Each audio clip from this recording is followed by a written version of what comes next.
1954 میں آزادی کے بعد وقف ایکٹ بنا، 1995 میں ایکٹ بنا، 2013 میں تحفظ کے لیے ایکٹ بنا. لیکن کوئی خاطر حکومت نے جو بل لایا ہے اس کا مقصد صرف اور صرف یہ ہے کہ وہ جائیداد جو مسلمانوں کی ملکیت سے نکل کر اللہ کی ملکیت میں چلی گئی ہے اسے ہڑپ کر لیا جائے، جس کا نتیجہ یہ ہوگا آپ کی مسجدیں وہ چھین لیں گے، آپ کے مدرسے وہ ہوگا، خون بہیں گے،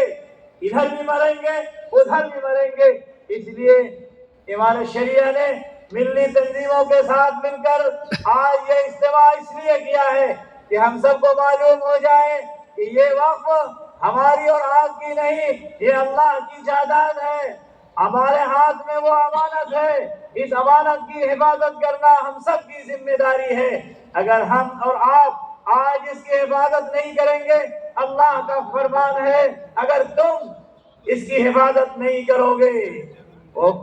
تو اللہ رب العزت دوسری قوم پیدا کریں گے حفاظت کے لیے. ہم عزم کریں اور